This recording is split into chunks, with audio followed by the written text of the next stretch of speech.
Everybody, welcome back. We're here. We're back again. After 2 weeks of inactivity, thanks to Virgin messing around with my internet, we are good to go again. We are basically going to hopefully finish this painting. So I got 1 month to go until UK Games Expo. Officially, it is what, end of this month, May 30th, I think. I got a bunch of stuff to do.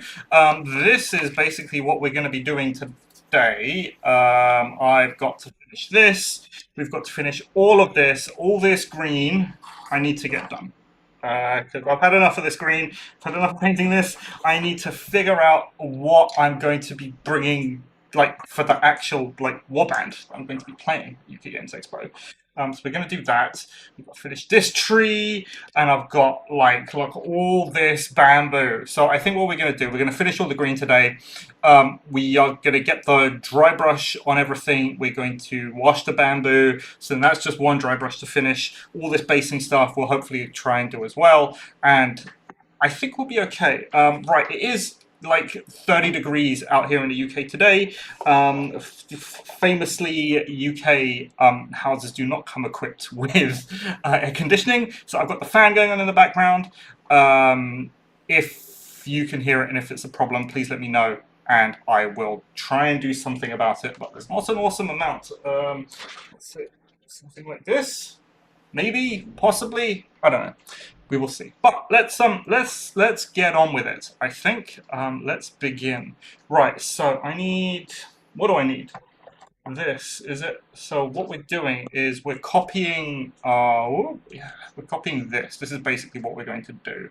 So I need to do the dry brush of like the lime green on all of this stuff. Anything that's green is going to get this dry brush. Because it's just a dry brush, it'll dry real quick. I can do all the gold, and we should be able to go from there, I think. But how are people doing? It's been a couple of weeks. I say a couple of weeks. It's been like 3 weeks or something since I've been here. What have people been up to? Me personally, I've just been carrying on, really. I've been kind of fighting with Virgin to try and get them to get my internet sorted. Luckily, it seems to be working now. What is this? This is fun times. It should be sorted now, so I think we should be okay to carry on. What have I been doing? I've been playing a lot of Blueprints. That's been a lot of fun. It's like setting up the secondary gaming channel, doing all that kind of stuff. That's been pretty neat. I kind of like that. Me and Toast were playing Warhammer Online last night, so that was kind of a blast from the past. Bringing that back, Warhammer Online, when did that come out? 2008. Okay, ooh, the wind is blowing everything. Warhammer Online came out in 2008, right? And I played a lot of it at the time. I actually finished all of the material for Warhammer Online. Did I bring?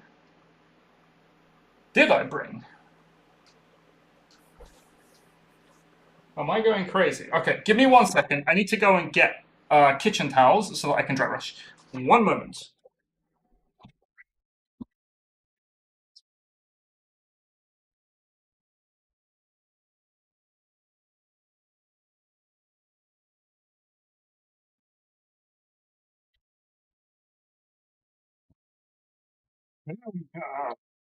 Kitchen towels, yes. Okay. We're blowing everywhere. Wonderful. Kitchen towels so I can dry brush. So what we do? Yeah, Warhammer Online. 2008, that came out. I actually played a ton of Warhammer Online when it first came out. I'm one of those people who never actually played World of Warcraft, and so Warhammer Online was kind of my first foray into MMOs. And it still is, actually. I don't think I've ever played. No, I lie. Star Wars, The Old Republic. I played a ton of The Old Republic. Got to the end game content in that. But those two are basically the only MMOs I've played. I never played World of Warcraft. It never really appealed to me. So yeah, it was really fun checking that out again. We did like the first tier. I've mashed it into a video. That's going to be coming out on Mondays, I think. I got like what 2 hours and a half of footage from that with Toast. So that was real fun. We got to chat about a whole bunch of different things. tiny bit of RP. I went into it thinking, oh yeah, I'm going to go full RP into this one. And then you realize, oh wait, I've got to go full RP. And it kind of doesn't work out. So it starts with RP, but it never actually finished. But yeah, anyway, that's what we were doing yesterday. That was a lot of fun. I've been spending a lot of time just like rehashing these streams into videos, and that's just, it's all like super time consuming. People think, oh, you've already got the footage already, just make it into a video and release it, and it's super easy and super quick. But the reality is that it's not all that quick. Ultimately, I wish it could be quicker, but it's not all that quick. It still takes time. Ultimately, I mean, the reason why I've been doing that as opposed to making like other content is that I don't really have anything super pressing that I kind of want to talk about. I've kind of covered all the big things. My goal was always to look at that. I like that. Nice. Yeah, my goal was always to kind of make the channel this one-stop shop for new players, and I think I've got like all the resource I need for that. So anything new is going to be like topics I'm interested in, or like basically anything topical. But I haven't, like, nothing's really come that's kind of piqued my interest. So I've just been doing bits and bobs for the channel. There is more stuff coming. I just need to kind of figure out what I'm doing and how I'm going to do it. So yeah, that's really what I've been up to. Nothing super interesting, though I think, I mean, here it is. Here's the question: what everyone thinks I should be making a video out of, and it's all this. And I'm going to speak about it. Let's speak about it. Let's get this out of the way. Let's talk about the drama on Reddit and all of that stuff that's been happening. Because I feel like I have something to say about this. I don't want to make a video about it because I've kind of tried to not interact with all the negativity and all just the things that have been going on. But yeah, ultimately, it's what is it? It's probably a couple of weeks ago now that my bitrate is low. Okay, well, I will do something about my bitrate in a little bit. So it's probably a couple of weeks ago now. I'm very thankful that it's died down, actually. But it's probably a couple of weeks ago that we just saw, like, it was day after day after day of Warcry is dead videos on Reddit. And you kind of get the same thing every day. It's like, oh, I heard from my brother's sister's uncle's former roommate that works in Games Workshop that Warcry is dead, they're taking it off the shelves, it's going to be replaced with this, it's going to be that, it's going to do all sorts of things. All of it unsubstantiated rumors, but it's basically the same thing over and over again. And I kind of tend to ignore those kind of videos because ultimately people don't know what they're talking about. That's kind of the long and short of it, because realistically no one knows what's happening to any Games Workshop IP or any Games Workshop game outside of like the finance team probably at Games Workshop or some higher management. So there's absolutely no way that random store runner number 4 is going to have any kind of more interesting insight into it than anybody else. And now you can make educated guesses, of course. Everybody loves to make educated guesses, right? But that's all they are, at the end of the day, educated guesses.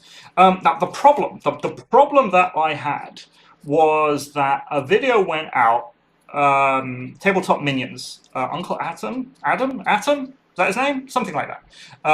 He put a video out basically saying, oh, is Warcry dead, as the thumbnail and the description, and that's garnered a lot of attention, and that's kind of where I waded in at that point. Now, if you actually watch that video, the content of the video is absolutely fine. I think the suggestions in that video are they're sensible, and I think it's like, yeah, sure, it's a way that Games Workshop could go with the game, but are they likely to? I don't know. But that's kind of not the problem that I had with that video. The problem I had was with the thumbnail and with the title, because it suggests basically that Warcry is dead, and also the language that was used, again, suggesting that Warcry is dead, and this is what the community should do. And now he does go on to clarify that he does love Warcry, he likes the game. It is still the only Games Workshop game to have picked up any kind of external rewards. Look at that, this is nice, I like that. And it is still, Warcry is still a great game. So, the problem I had was that regardless of the content, the title and the thumbnail basically kind of kill it, because what it means is that anyone who's looking into it can go online, they go into YouTube, and you search for Warcry, and his is the first video that's going to come up because it's recent, etc., etc.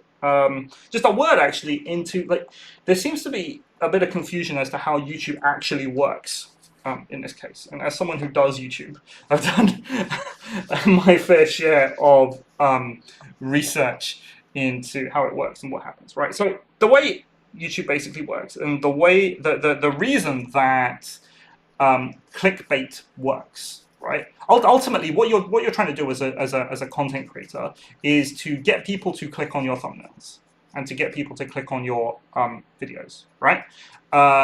And it was accused that this video had basically clickbait, and that's what it was. But the reality is that yes, it's clickbait.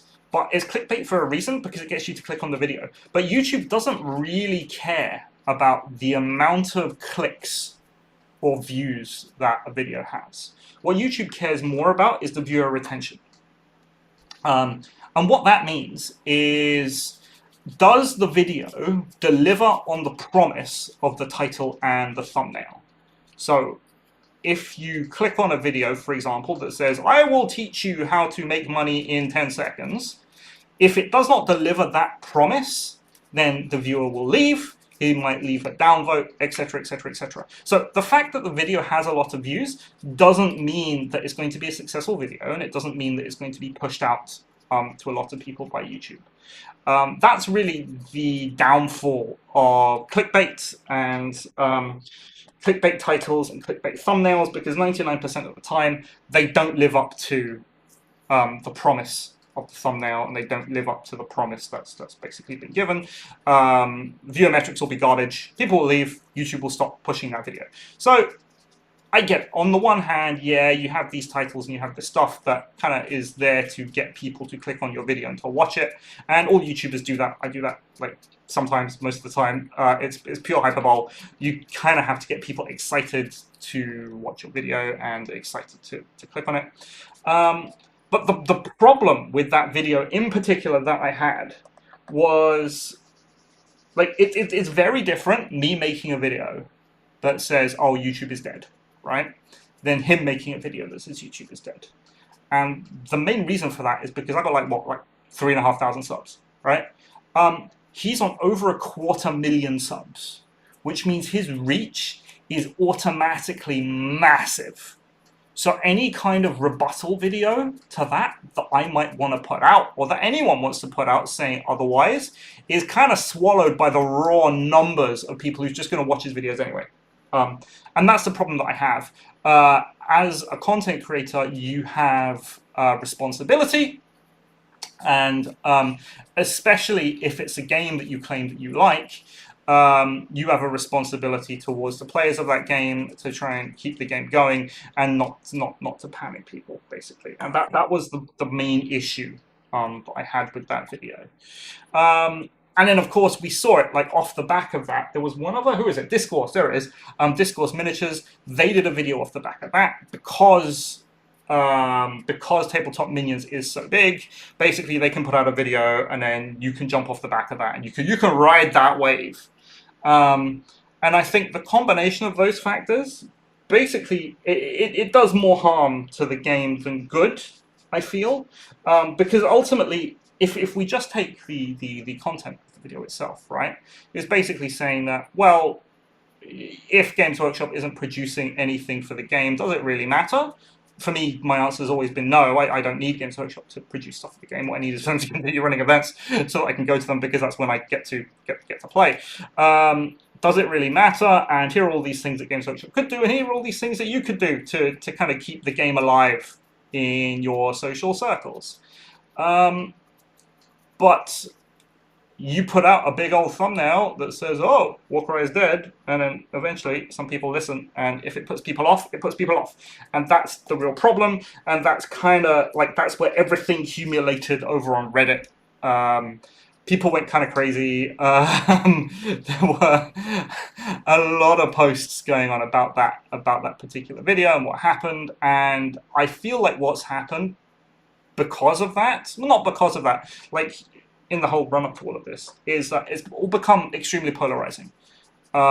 There's no way to have a grown-up conversation anymore, I don't feel, about what's happening to the game and why things are happening to the game and what we as a community can do to keep it going. It's all either, well, you said that Warcry is dead, so you are the devil, or you said that Warcry is still alive, so you are delusional. And that's basically where it is. And me personally, I've been attacked for both. Right? I've been said that, oh, your head is in the sand, you can't see the signs from Games Workshop. And I've been said, I've been told, oh, you produced a video a year ago with, oh, that's okay, a year ago with the title and thumbnail, oh, Warcry is dead, so you are just as bad as everybody else.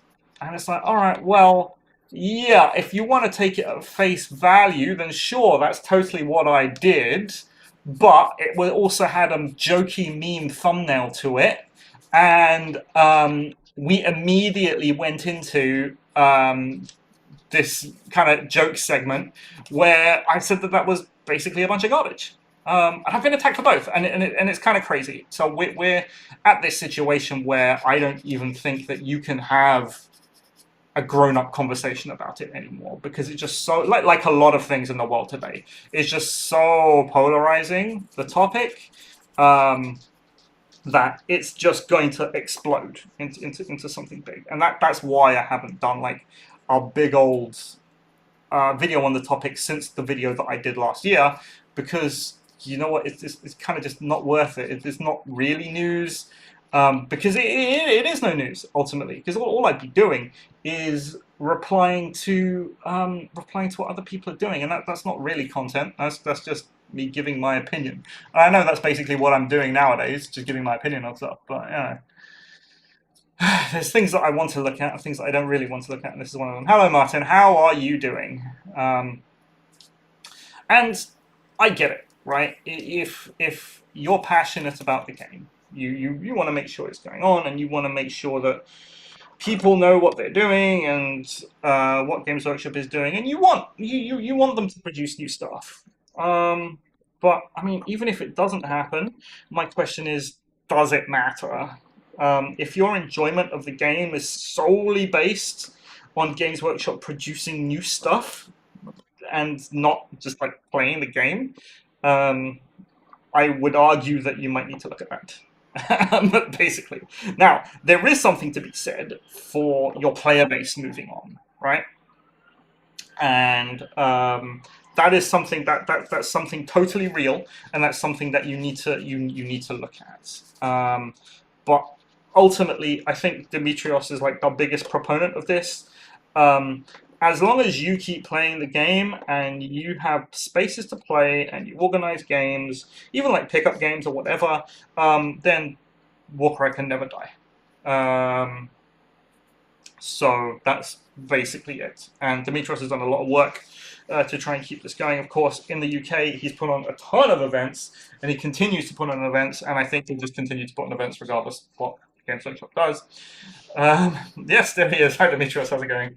Yeah, I think he'll just continue to put on events regardless what he does, regardless what Games Workshop does, because it's a great game and it deserves to be played by people, I think. So yeah, and I do freely admit that we're in this weird situation here in the UK where gaming clubs are really big and we have spaces to play the game, and it's not so much game store based. like it might be out in the States where it's like, okay, well, you need to buy something, pay your table fees, do whatever.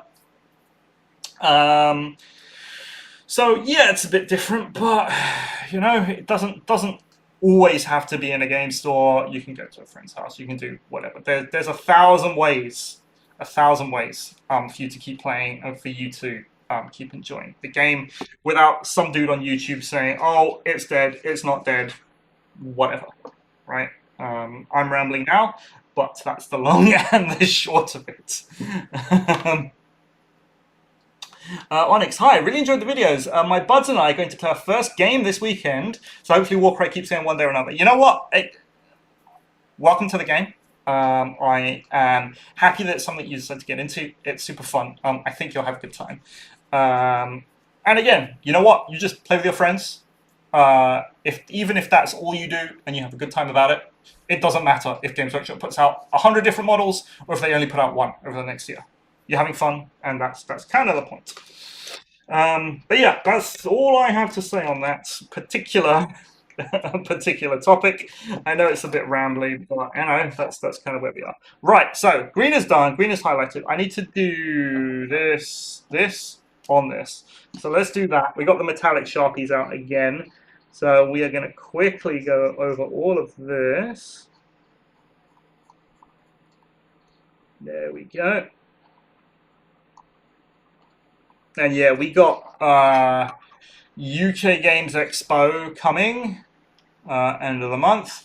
I believe there's only one ticket left for that. So for the competitive event, which is really good. We managed to sell. I say we. I've barely done anything about it.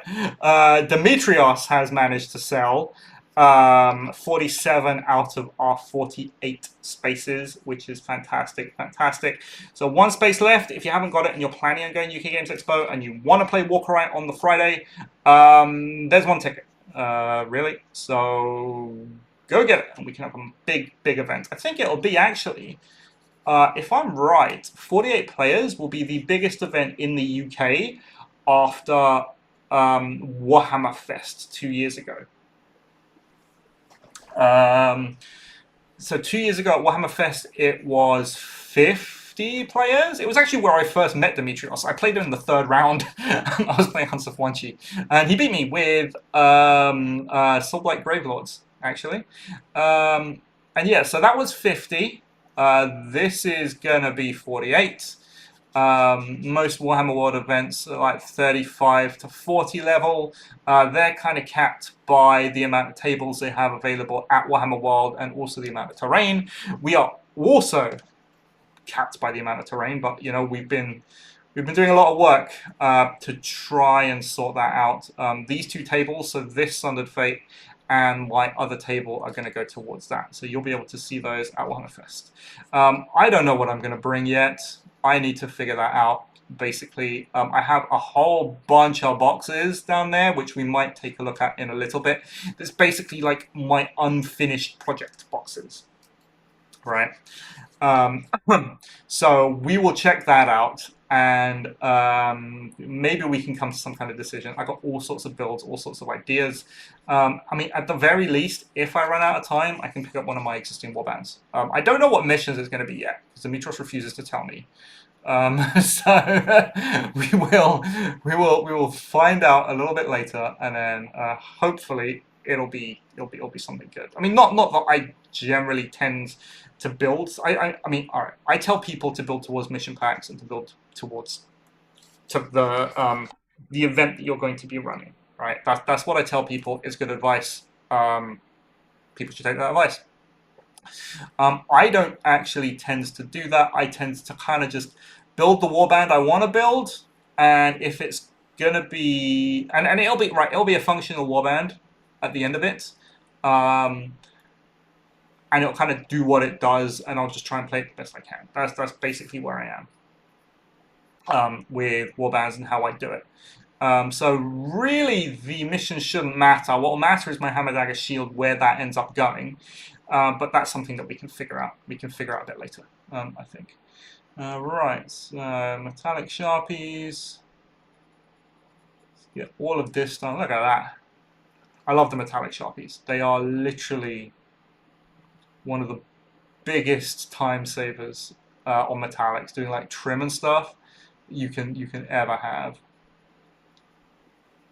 There we go, nice. And the nice thing about the metallic ones is that they are proper permanent markers, so they're not translucent and they kind of just go over everything. And if you want to give them like more depth and whatever, you can wash over them. You can do whatever you want. Okay, nice. So this is done. This is done. This one is finished. I don't even know why it's here on my desk. Ah, paintbrushes. Paintbrushes are falling. There we go. Oh, we've got all of these. So let's do this. And yeah, I'm gonna try and finish basically all of this today, and leave this in the situation where all I need to do is dry brush the bamboo. If I can do that, I think I'll be in a good spot, because then I can just dry brush the bamboo elsewhere, and I can get onto painting like actual things that I want to paint as opposed to carrying on with this. I'd love for this to be like a modeling stream instead of a painting stream, but I'm still here. Someone actually asked me the other day, it was like, oh, I see in all your videos you've been painting Sundered Fate for like the last 3 months. How much is there to paint? And I mean, you're not wrong. Totally not wrong. I have been painting Sundered Fate for a long time. Not Sundered Fate, what is this? Scales of Talaxis. That's it. Good. These don't need green. I don't think I need gold. This is fine. This is fine. The little slan head. Should I give him big old metallic lips, I think. Metallic lips. We'll do metallic lips on the slan head, and we will do red eyes, I think. Should totally be a thing. Hopefully it'll work out. I don't know. But it'll look cool. I put off painting my models for so long. I know, 4 weeks to paint my warband. Yeah, I've got 4 weeks to paint my warband and this, so I mean, it will get done eventually. I just need to do it. If not, I might bring Hunters of Warcry back. You know, like people have been saying that blowpipes, despite all of the points changes, are still garbage, and I think opposite. So maybe we do a whole Hunters of Warcry resurgence blowpipey thing. That could be cool. What is this? Green. Swirly whirlies. Not really. Like, I should. Oh, there's like stuff in here. Ah, okay. Stuff in here. Alright, I'll just attack it and make it kinda gold. Hopefully, something that I hit will end up being the right color. There's 4 of us are thinking about doing 2v2 missions. Any suggestions? 2v2 missions, 2v2 missions. Yeah, so what you can do for 2v2 missions is, I mean, there are in the book, there are 2v2 missions, right? There are 3 of them, I think. There aren't many of them. I played like 2 of them, and I remember them being okay. I think Dan actually has put out some, Salty Sea has put out some 2v2 missions. So you might want to check out some of his material. But at the very least, what you can do is, I mean, well, okay, well, that's right. Okay, it depends on how you want to play, as you're just starting.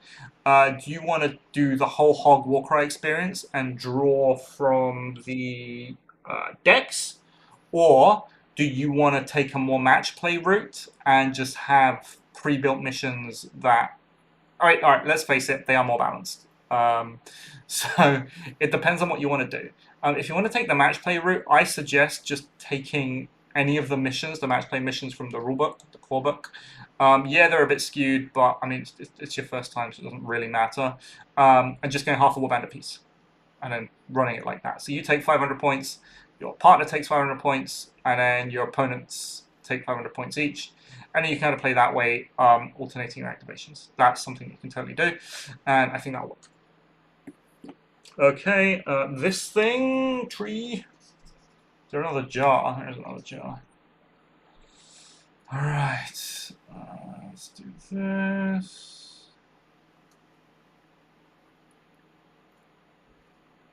What's going on here? Is there a little bit more? Just like pick out just like random details, I think. Yeah, this is fine. This is okay. This is actually fine. So I think that is all the gold, and then we will highlight all this. Go. All right. And highlighting this is super easy. Like it's more like the illusion of highlighting than anything else. So you basically just like do the edges. So it kind of looks like it's highlighted, but the reality is that no one really checks. And it's all about getting it to like a tabletop standard where it looks good from a couple of feet away, because that's really where everyone's standing. Ultimately, if you're standing above a table, if you can evoke the feel of a board of terrain, that'll totally work. It doesn't have to be super high quality, super detailed. This does look good enough.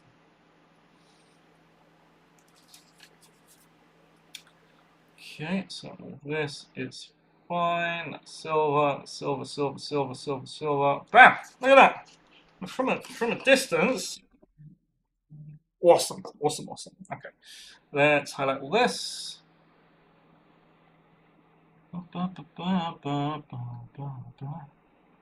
And I am happy to take your questions about Warcry, about anything. Otherwise, it's basically me rambling to myself into the void for about 2 hours. And no one wants that, I assure you. Here we go. Ooh, ooh. Nice. Yeah, so we'll figure out what we're going to be bringing to UK Games Expo. But it'll be a lot of fun, I think. Also, Demetrios, you tell me, right, if you're in the chat, am I able to announce your exciting news, your other exciting news, or do you want to wait until we announce your exciting news? You tell me. If it's exciting, I will happily talk about it.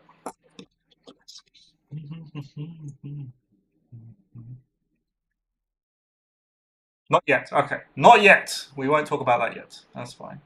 But Demetrius will be doing Tabletop Scotland, though, again, as far as I know, this year, which will be super fun. I will try again to get up to Tabletop Scotland, as long as you keep my... Yes, late September, exactly.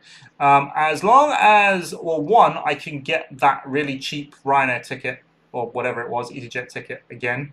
And I guess it's going to be in the same place. Is that right?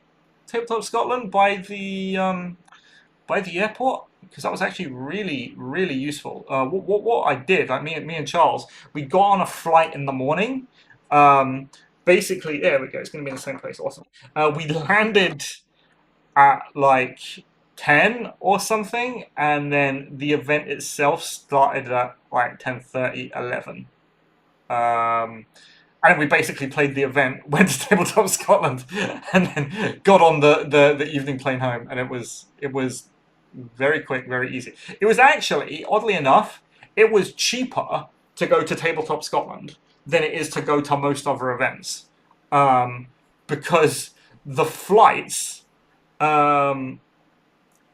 Okay, nice. Yeah, Tabletop Scotland will be happening, because like the flights were like £26 or something, and if we compare that to like I'm not saying petrol, I've got like an electric car, but not petrol, electricity or travel to get to almost anywhere else in the UK, going to Tabletop Scotland for like 26 quid, super cheap and super easy. So. We found that really funny. Me and Charles tend to travel a lot to events, and yeah, this just happened to be one of the cheaper ones. And that includes, we went to, I remember when we were playing L5R, Legend of the Five Rings, they had, there was an event in Amsterdam, and I remember we couldn't get there on time because like the planes wouldn't land, where we needed to, because it wasn't. Sorry, it wasn't in Amsterdam. It was like outside Amsterdam in one of the surrounding towns. So we took a bus there, a shuttle bus, and God, never again will I take a bus like long distance to an event to Amsterdam. Like we got there, the game store wasn't open for like another couple of hours, and it was like a Sunday, so everything was closed. So we're just like mindlessly walking around this town for 2 hours, and that was not fun, and it's not something I plan to do again at all. Right, there we go. Right, I do want to wash, I think, this, so let's get a wash brush, see what I have.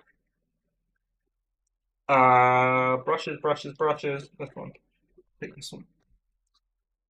Yeah, and I need it like, so gold, if you're going to wash gold, it wants to be like a weird fleshy color, right? Darker flesh will probably work.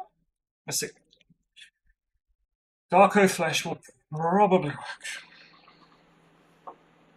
Alright. And I totally can't remember how I did the bamboo, and that's a problem. So I need to kind of figure out something there.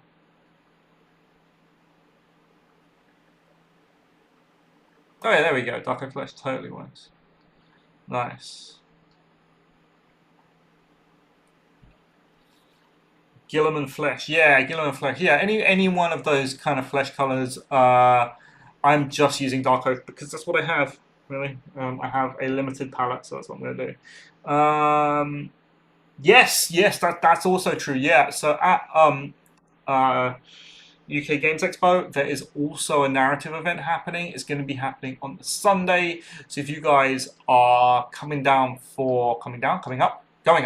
for the weekend or whatever, especially if you're not able to make the Friday, there will be that narrative event. Warboss Kurgan, who does excellent narrative stuff and who's a fantastic painter, his orcs, we've seen many a time at Warhammer World.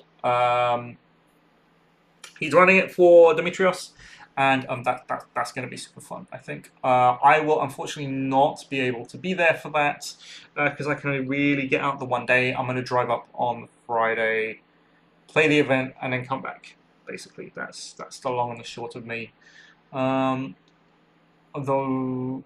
there we go, nice. All right, that kind of works.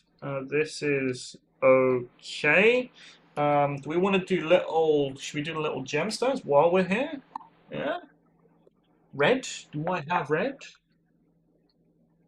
Evil Sun Scarlet. This looks like a very. Sounds like a very empty pot of Evil Sun Scarlet. But see what I can do. So yeah, so this is all that. Then all of this needs to be dry brushed white, I think. All of this. Oh, I'm missing something. Aha! Alright, is there any gold that's going to go on this?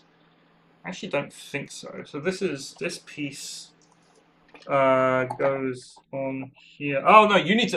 There we go. Yeah, that's what I need to do that dry brushing. Okay. Before I forget, I really don't want to come back to this. So let's get my dry brush out.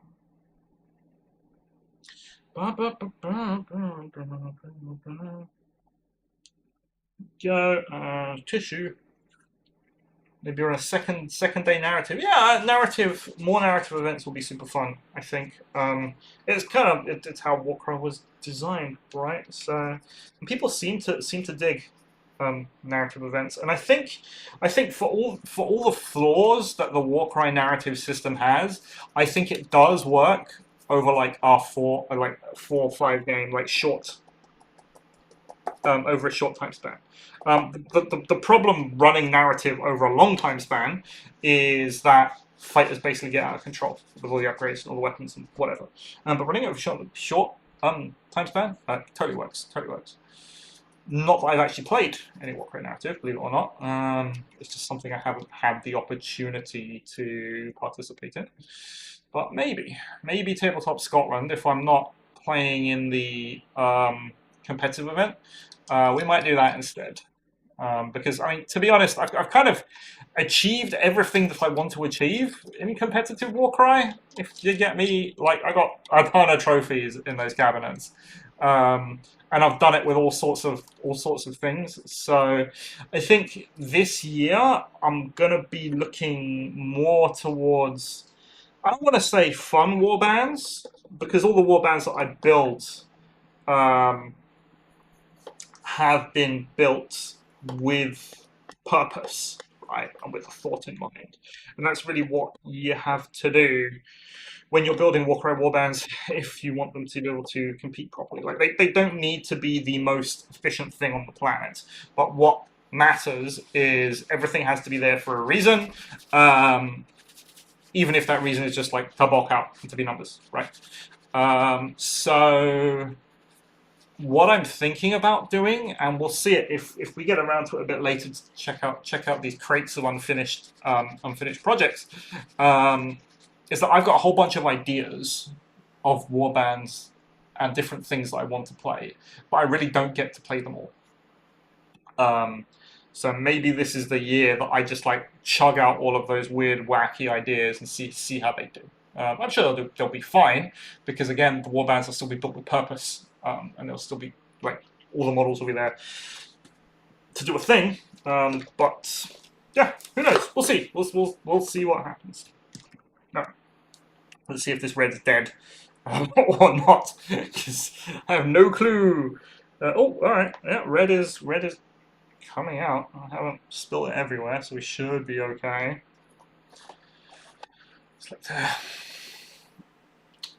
That's Evil Sons Scarlet. So we're going to do little red eyes on this land.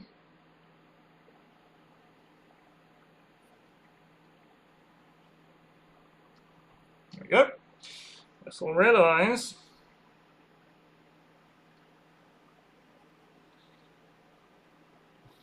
You have to concentrate on this. Very good. Little red. Anything else? These things have little red eyes, right? Like little gems and little diamonds, just like to break up. He says, and it makes a pig's ear of it. There we go. Just to break up some of this green. I can barely see. What am I doing? Alright. It's weird because I've got like all the light in the world going on. I'm still having a blooming problem. Right, there we go. Little red eyes. And we'll do like the smallest highlight on these as well, I think. Like gemstones can kind of be as fancy as you want. But I tend to do just like paint them red, do the little dot for like light shining, and then it kind of all works out. There we go. That's 1, 2, 3, 4. 2 more. 5, 6, 7, as my 3-year-old daughter would say. And 8. Very good. Okay, cool. That's all the red done. That's all this done. Well, this is done. This doesn't. Oh, this is one big old gemstone. So we'll do that big old gemstone. So that you guys can actually see it. That'll be good, because that's the whole point of me setting up this camera rig. Big old gemstone. There we go. 2 eyes.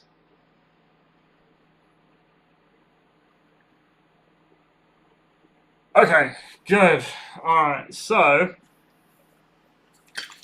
what do I need to do next? All this basing material needs to be brown, but before that, that's kind of the last thing that I do. How did I do these? I've got to pull out some of these trees because I have no clue how I did these trees the first time around. Right, they are much darker, but I did like. Is that bleach bone dry brush? Is that what I did? I think it is. Okay, so bleach bone dry brush on the tree. Bleach bone on the tree. Is the bamboo? No, the bamboo is basically all dry brush after the fact, isn't it? Yeah, okay. So bleach bone, dry brush on the tree first. Then I'll do all the bamboo. Then I'll do the floors. Okay, yes. Let's do this in order. Bleach bone. That's screaming skull. Close enough. Here we go. Okay.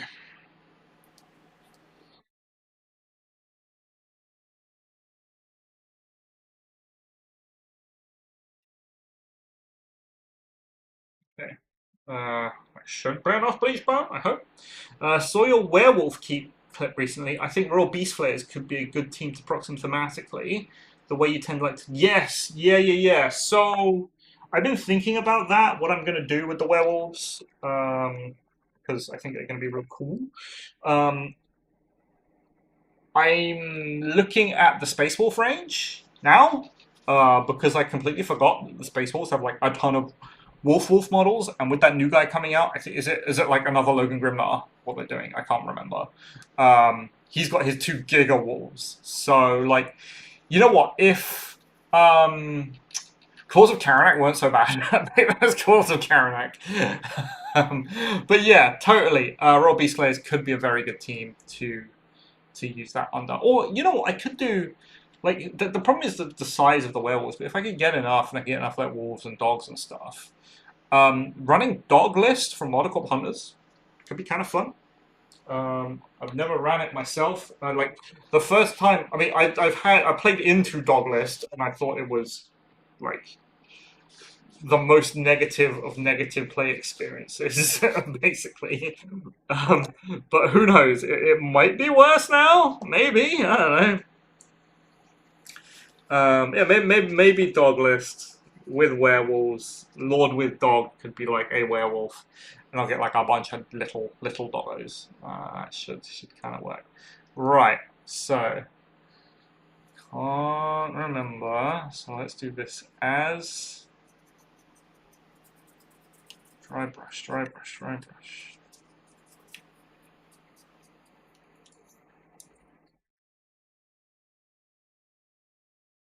Am I sure this is a bleach bone dry brush? It might look like a bleach bone dry brush. I'll tell you that. It's getting a bleach bone dry brush. That's totally what's happening. I don't know if it's going to look good or not, but that's what's happening today. Maybe I wash it again with something. We're getting like real spooky tree vibes from this thing. It's kind of working. Kind of working.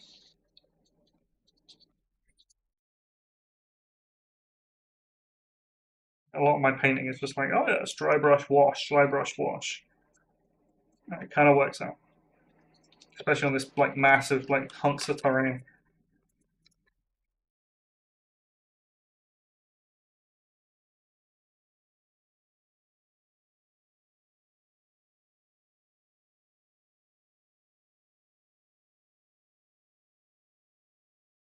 Is it great? I don't know. I'm not entirely sure if I like it or not, but we'll see. Again, maybe I apply another wash. Maybe that will do things to it. I don't know.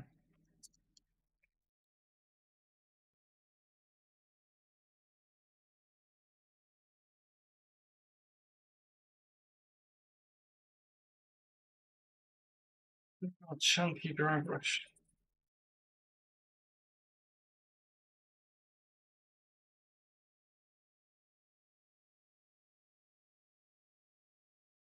Yeah, not bad. Not great, but it's workable, I guess. Is it anything like my existing trees? Absolutely not. But I think I can fix that. That's totally fixable. I think I can fix it. Right, how do I fix it?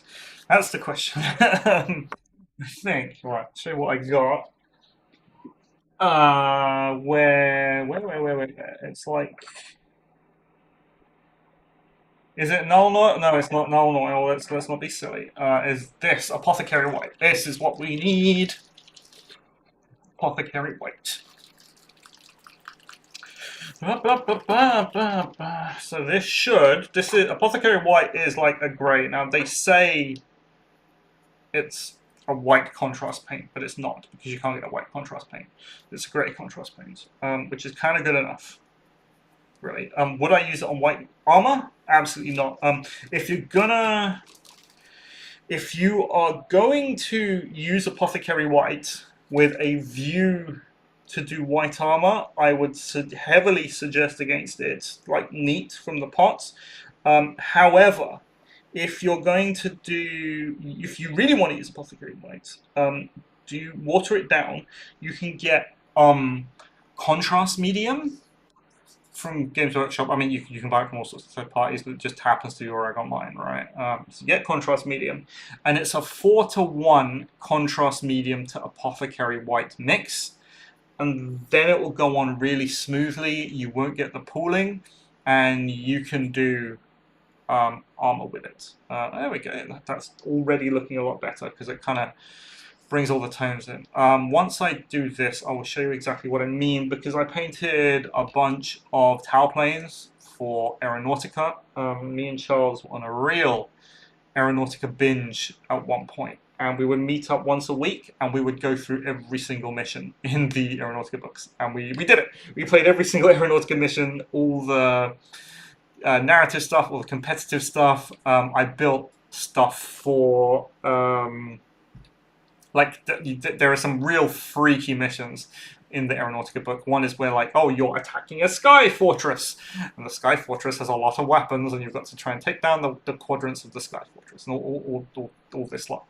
And yeah, we did all that, and I was playing Tau, so my Tau fighters are all white, and that's what I use on that, and I reckon you could do a really good, like, I want to say dirty, not dirty, right, but like battle damage, that kind of thing.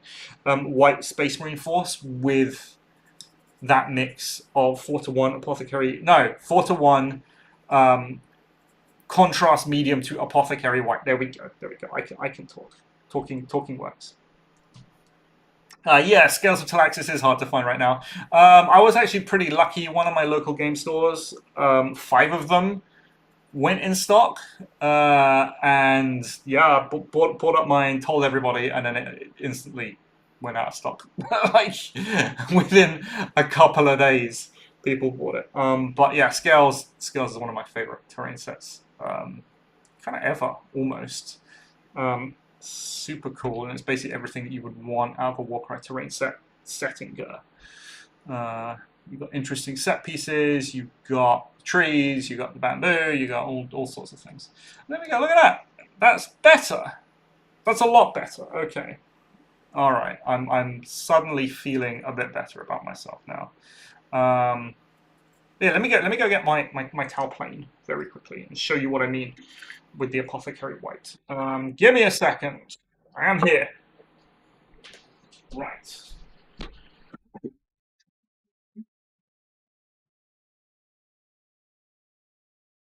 Okay, so one.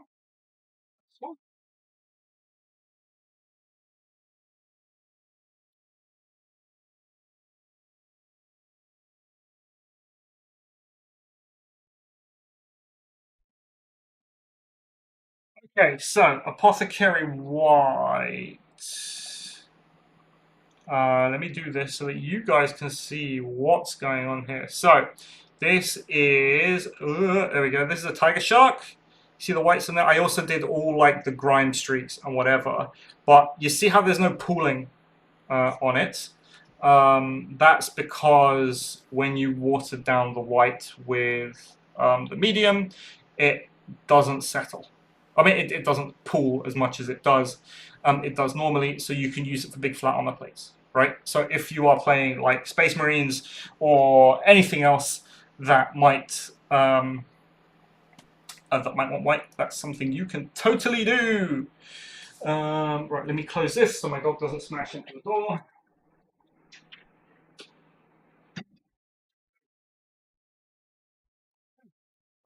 Pigoff, curious what you think would happen if we do get a new edition of Warcry, but it doesn't have compendium access, more like Kill Team. I guess the other way of thinking about it is, do we value list building more or the core rules more? Okay, so Core rules are fantastic for Warcry. They're great. Would I play if it did not? Let's say the rules stayed the same, or with like very minor tweaks. But I need to. Sorry, I need to think about the colors. Was it Darko Flesh? I think it a bit. Oh no, it was this, wasn't it? Nuclear Yellow. Is that what I did? Sorry, I will get to your questions. I'm just thinking about what color I'm going to do this. Nuclear Yellow is not Martian Orange. You know, I think it might be. There's some kind of flesh color I did. Might have been Darker Flesh.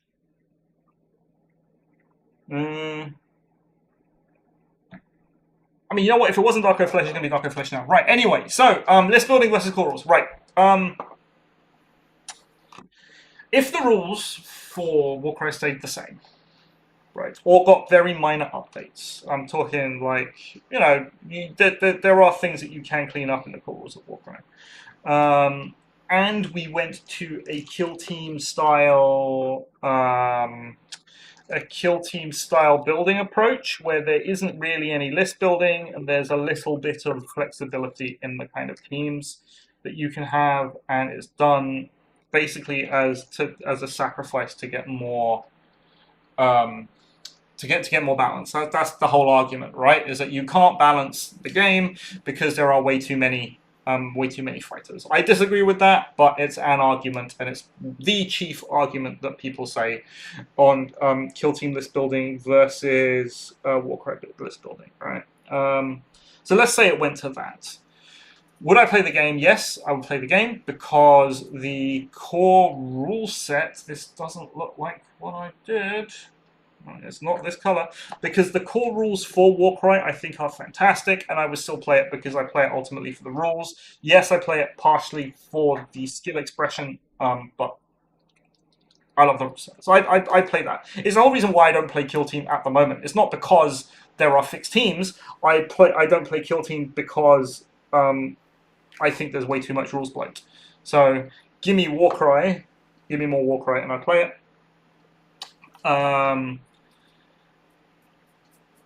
What was the question? I've run out. What do you think would happen? Oh yes, okay, right now.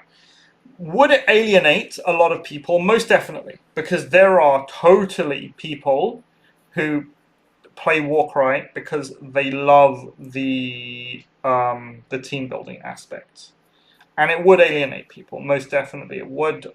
There are voices in the community that basically say that any reduction in any restriction in how we build lists at the moment would basically cause them to leave because they want to play as much stuff as possible. And I totally understand that point of view because for what, like 3 years now, let's face it,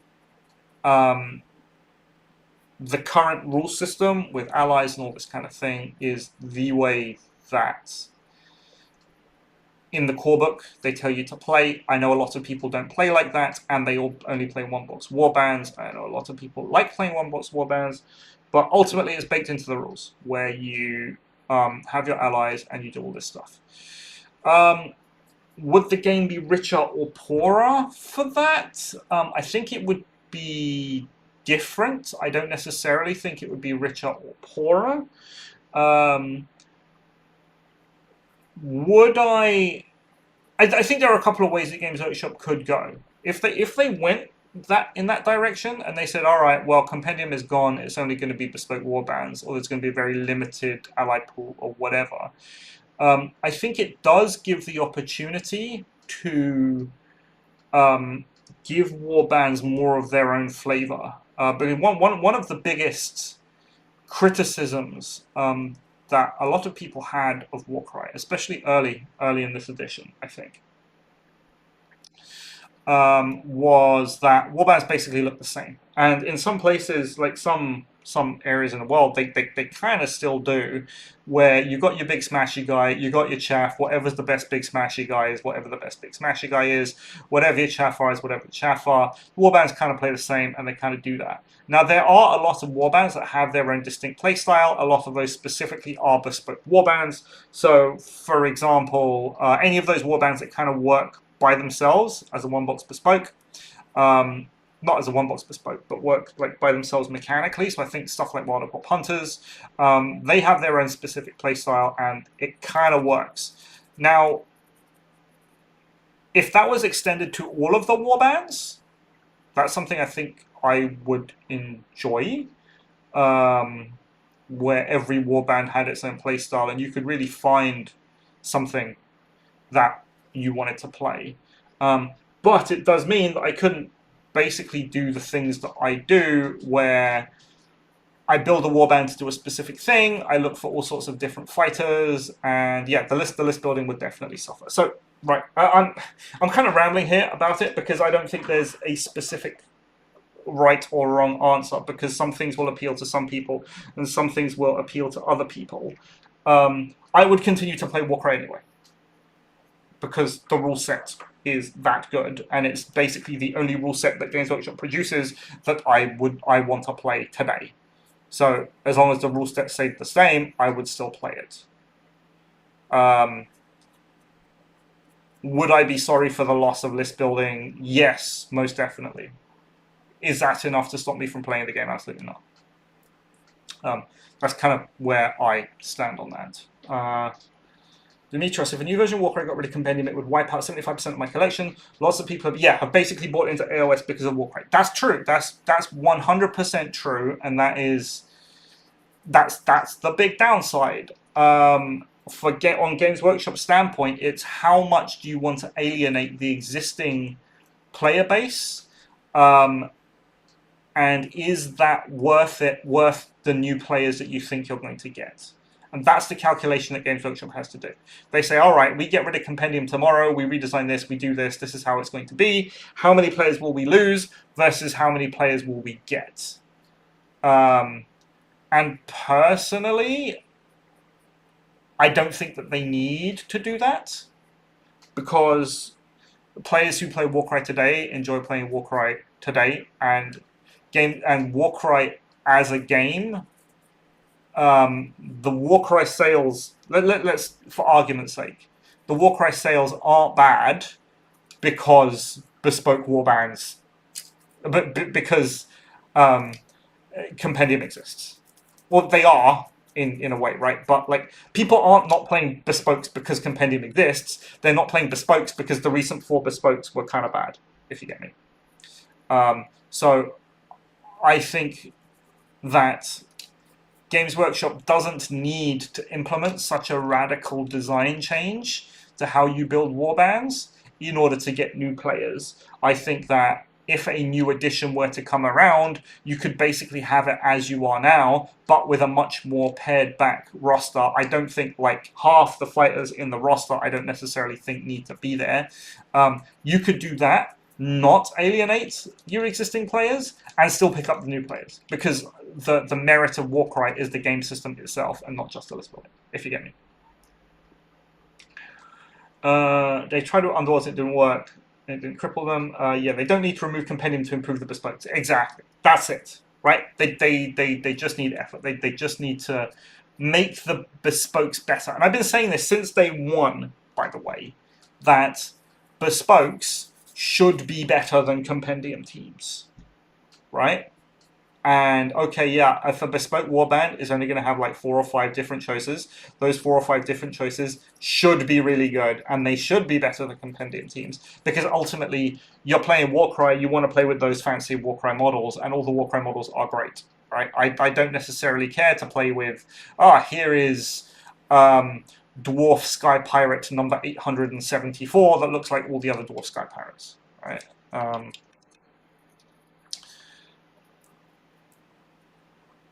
Yes, they need to put more effort into bespokes. That's it. Long and the short of it. There we go. Look, we got bamboo coming, and so this bamboo is basically all going to be, by the end of it, dry brushed, bleach bone probably, and that'll be fine for the bamboo. It's just I need to do this. Ah, God, yellow. It's just it all needs to be done, and it's all kind of finicky. So it's just like loading up your brush with yellow wash and just slashing it everywhere. And ultimately, you don't even see it, which is the thing, right? You don't see the smears because once you dry brush everything, it all kind of evens up. I need more yellow. I missed your question. Oh, all right, yeah, sure. Sorry, Tom, I did miss your question because I was rambling. How big do you think Sam Peterson, the rules writer for Warcry, leaving the company had an impact on Warcry? I don't think it did, personally. I think he wrote the rules for the game. I think it was a great game. I think that John Bracken, who is currently in charge of writing rules for the game. If you don't know who he is, he did a video in April when the big April update came out. He basically went on and he said, "All right, this is what we're doing for Warcry. This is how we're going to be doing it. This is what our focus is going to be." I recommend anybody to go and watch that video. A lot of people didn't watch that video, and they're like, "Oh, no one's at the helm for Warcry." Well, there is. This is the guy, and he's doing it. He seems to have a lot of enthusiasm about the game. I've chatted to him a couple of times because I've been to Warhammer World basically every other month since forever, and he's been there a couple of times. I've given my feedback. And yeah, he loves the game. He's really enthusiastic about it. So I'm happy with his custodianship on it. So I don't think that Sam leaving necessarily had a huge impact. I think it had a big impact for the company, Games Workshop, because Games Workshop only have so many designers, and they only have so many testing staff, and they only have so many people actually working for them. So I'm sure that Sam was also working on like Age of Sigmar projects and maybe Underworlds projects and all sorts of additional projects. So I'm pretty sure it did have an effect, and maybe Games Workshop is in the process of like looking at how they allocate their resources. But I think in terms of Warcry the game, I don't think it had a real impact. If you were to tell me that the lead miniature designer for Warcry left or something like that, then I'd be more concerned. Because I'm pretty sure the way that Games Workshop does it is they take a miniatures first approach and then they design the rules after. That's from what I gather. But yeah, I don't think him leaving, not a massive effect on the game, but big effect on the Age of Sigmar rules team as a whole. If they haven't replaced him, I don't know. I have no clue whatsoever. More bamboo. Yes, it was on that video with Bracken. It was on Warhammer Community when they did the April update. It's also somewhere on YouTube. I think I referred to it once in one of my previous videos when I was talking about what Games Workshop has said. So go check it out. It's actually fascinating. The interesting thing about that video is that John uses a lot of terminology that the community uses in terms of like chaff units and like how things are played and things that the community refers to models like titans and dragons and all this kind of stuff. So what it shows is that like someone in Games Workshop is watching what's going on. That's evidence. And we know this, right? We know that they keep an eye on social media. We know that they basically see what different content creators are up to within reason. I don't know specifically which ones they look at. But we know they know this. And we know they're keeping track of things because they have to keep track of... Let's just talk about event attendance, right? They have to keep track of events if they want any hope of doing balance updates. So let's take Kill Team or 40k or Age of Sigmar as an example. We know they're looking at best coast pairings for statistics. There are very few Warcry events on best coast pairings. Where do they find information for Warcry events? The only place is Wartally. So I wouldn't be surprised if members of their team are looking at these things to kind of keep an eye on their games and keep an eye on what's going on. And that's obvious, right? You look at the past couple of balance updates for Warcry, and the only way that you can come to a conclusion as to them doing what they did in terms of points updates, especially for April, is if they're watching, as if they know what's happening, if they know what's happening. There we go, bamboo. Okay, that's one. Now I need to do. How much more bamboo do I? Oh God, there's this. Oh no, I totally forgot about this. Okay, bigger brush time, maybe, possibly. I totally forgot about that. All right, I need more paint. Have I got an empty pot? Oh, that might be useful. Have I got an empty? What is this? Acrylic gloss varnish. No, that's not what I want. Do I have an empty pot? What is this? Gut Ripper Flesh. That's fun. I don't have an empty pot, which means I'm doing this by hand. All right, we will carry on. Let's carry on. Yeah, so they're watching silently in the background. That's the only way they can do these balance updates, and they know what's going on.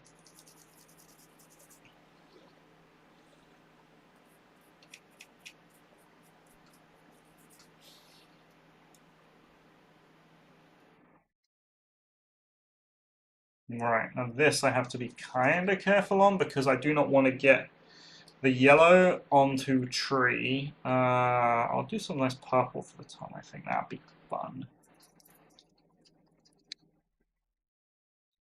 Purple tongue, and then there's like a little eyeball also that can be done for this.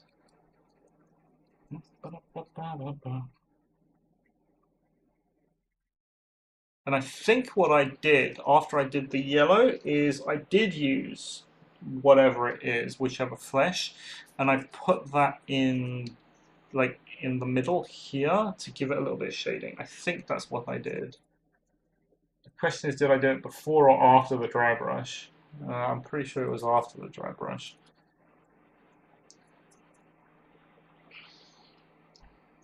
More yellow. Yeah, drop a question. Go for it. Go for it. I am happy to answer questions. Like I said, otherwise I'm just speaking into the void.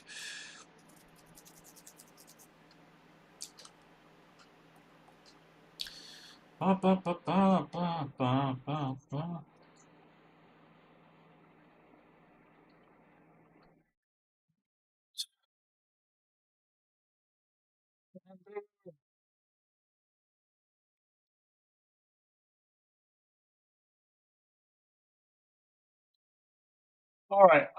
Why did I use the Cruciator in a night? Okay. Why did I use the Krulgard Cruciator? Okay. So what we're referring to is the list that I took to Tabletop Scotland and won with, and it's so expensive and doesn't have skills. Haha. It does have skills. That's the thing. So we're talking about the list that I won Tabletop Scotland with, and I came like third or fourth or whatever. Let's not drop this thing. Came third or fourth or whatever at Warhammer World. So if I remember off the top of my head, it was a Knight of Shrouds with the Strength Blessing. It was a Hex Wraith, also with the Strength Blessing. It was a Krulgast Cruciator, and it was, I think, 4. Yeah, because it was a 7-man warband. 4 Chain Rasp. Okay, now the thing. Oh yeah, and the Krulgast Cruciator also had the bonus strength on its shooting attack. Now, what people mostly do when they're building the Nighthaunt lists is they bring the Wielder of the Blade and they bless him with a bonus attack, and they have him run in and basically attack things, right? He gets to use Frightful Touch as well. He can go to a 6/6 damage profile with his strength of 5. 3 attacks, he can do like 15 damage if it happens, 12, 15, whatever. You can do a lot of damage. I don't like the Wielder of the Blade. The reason being is that in Nighthaunt, I want everyone to have access to Resurrect. And I feel like if the wielder of the blade is kind of running in there and fighting, oh god, let's not get it on the tree. His 20 wounds and toughness 4 basically don't go far enough. And there are a lot of things in game at the moment that will just delete a 20 wound toughness 4 unit. Now let's compare him to the Krulgast Cruciator. The Cruciator is a little bit more tanky. He's got 25 wounds. But he's got a ranged attack, and the ranged attack is 12-inch range. It's like a 1-4 damage profile. It's strength 4 with 4 shots. I boosted it to strength 5. Which means that those 4 shots will more than likely be hitting on 3s, and then if you crit, you get to spike high with 4 damage, which is kind of nice. And what you're using the Cruciator for is basically to hunt chaff and as a control area. Like, you'd be surprised the amount of players who refuse to put fighters within 12 inches of a Cruciator when it can go shoot, 8 shots, wound on 3s, doing 1-4 damage. Like, potentially, it's devastating. And now, the reason why I like to bring that over the Wielder of the Blade is that as a Resurrect caddy, I do not want my my Resurrect caddy to be in the middle of a fight where it can potentially die. If my Knight of Shrouds and my Hexwraith are going to die, they have so much movement because they are, what, 10-inch move? 12-inch move? I can't remember. With Fly, that regardless where they are on the board and where I bring them back to life, they can get to where they need to and do their move attack action. And ultimately, that's what's important, is the ability for them to go to where they need and do their move attack action once they are resurrected. So I chose the Cruciator because it can basically stay out of the way and it will last the entire game, unlike a Wielder of the Blade, who has a nasty habit of getting into a fight and dying. That's the whole reason why. Because it can sit back, it can shoot, it's got really good area denial because it's got that 12-inch range. It still has the movement 6 and fly. It's got 25 wounds, so it's really tanky. You boost it with strength, so it wounds on 3s. It can go chaff hunting for you, and then your 2 other pieces can go elite hunting. That's basically it. That's the whole reason why I brought it. And I personally, in terms of my playstyle and what I wanted it to do and what I wanted it for, it totally did exactly what I thought it would do. And I do not regret bringing it over something like a Wielder of the Blade at all. Is it better than a Wielder? Maybe, maybe not. Is it different? Most definitely. Right? It's all about doing different things and not just taking the obvious thing because it's obvious. If you have a thing and you have an idea for a role, you can totally play it in that role, and 99% of the time it'll kind of work as long as it's designed for it, and you can kind of build around it. For the record, I'm like everyone else. I will keep playing Warcry if they don't make anything more for it. It's not that, yeah, basically, right? If you're enjoying the game, keep playing it. That's it. That's the only real message that I have. Whether it's dead or alive or whatever, doesn't really matter as long as you keep playing it, you're enjoying it, and you're happy to play games. And that's it. My guess, which is barely more than a guess, is that they're trying to find a way to keep the game going, but whatever it is, there will be changes. Just wait to see what that looks like. Okay, so we know this we know. Let's look at what we know. If we go back to Warhammer Fest 2 years ago, we know that Games Workshop had no idea that there was a component of Warcry players, a cohort even, that's the word I'm looking for, a cohort of Warcry players that want to play match play. They had no idea. They said that. They out and out said that. The transcriptions you can find online. I did a video on it. A lot of people did videos on it. Now, what does that mean? That means that if they suddenly find out a year into the game that they have this cohort of players that want to play a certain way, but the entire game is skewed to be being the most casual beer and pretzels of beer and pretzels games, Games Workshop is kind of this big unwieldy ship And if they want to produce more content for those players, it's going to take them several years to do. And I've said this multiple times in multiple places, that my view is that the reason why we don't have actual Warcry models, like physical models coming out, is because they produced everything already in advance before even a single game of live Warcry 2.0 was played. That was their list of things. It didn't do particularly well on launch because we were sitting in the tail end of COVID and all sorts of things were happening at the time, right? And now Games Workshop has seen, okay, there are players playing this game. Competitive events, while the amount of events has most definitely gone down in recent months, you can attribute that to a lot of different things, like the holidays and whatever. Christmas and the winter period is a natural lull for different events. But anyway, the number of events have gone down, but participation has gone up. And that's kind of the important thing, right? More people are going to the events that there are, and the events are getting bigger. So Games Workshop sees this, and they obviously see this because otherwise they wouldn't have dedicated the man hours and the effort to putting in like the April update, the September update, playtesting that. Like if you're going to change like 100 models, like their points costs, you're not just doing that out of the blue. You are dedicating hours and hours and hours towards that. So they see that, but producing new models is time consuming. And producing new rules for new models is also time consuming. You might have printing commitments, for example. You'll send stuff to printers months and months in advance, and being able to change that is difficult. Getting things translated, doing all sorts, like it's, people think, oh yeah, they just make the models and they ship the models. It's more in depth than people realize to produce miniature war games, basically. So it's a big unwieldy ship to steer, and at the moment, my view is that that's basically where they are with Warcry. They've found out that people want to play this game.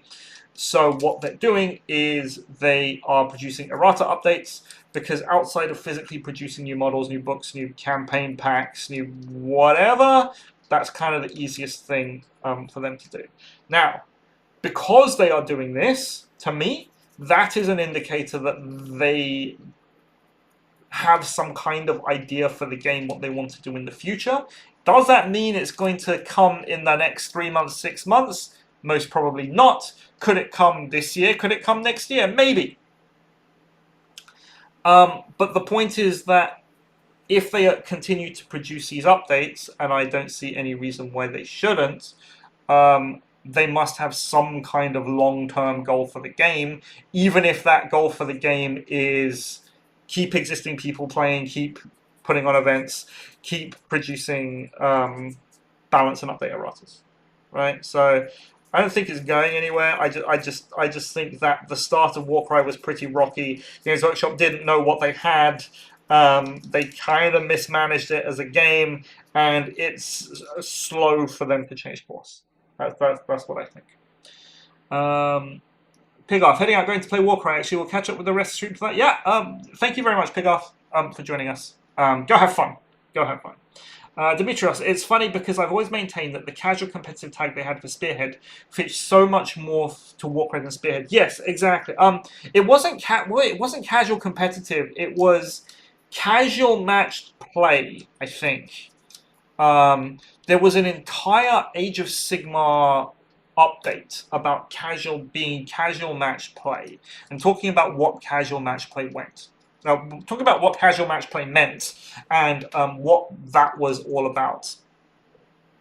And yeah, that's totally where I am at the moment for Warcry, right? I've played a couple of times, like the way Warcry is supposed to be played, let's say, with the cards, generating your missions like that, generating deployments, generating twists, and all that kind of thing. And it's fine, but it's not balanced. And we can argue all day about the merits for both, but if you're going into a mission where the draw of one card means that the entire mission objective is not a viable objective for your warbands just because of the way you built it, that's a problem. That's why I push match play to a lot of people, because like it or not, it does look to provide a more balanced play experience, regardless of the type of warband that you build. And yes, there will be match play missions that are more skewed towards Horde warbands, and there will be match play missions that are more skewed towards Elite warbands, and like, you know, all the different kinds of warband types. That's true. But in a pack of missions, the idea is that most of the missions should be achievable by most different warband types. And that's why I push people to try match play. And it isn't about, when I say match play, I don't mean, oh, you should be playing competitively in tournaments.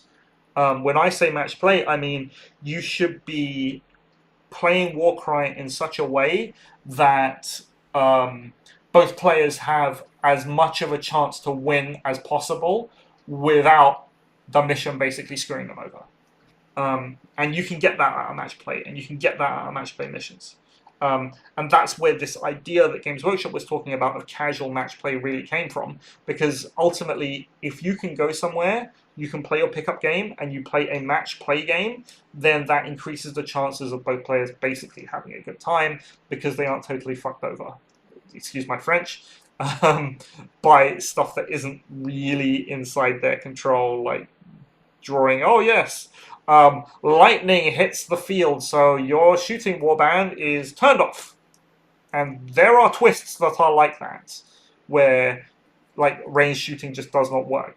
And if you bring a ranged warband and you spent all these points to get your warband, and you built it, and you've done all of this just for that mission to come up, it's kind of sad. So yeah, that's it, right? Like, casual match play, I think, is really where Warcry shines. Now, the problem with that is that Games Workshop has not produced enough match play battle plans.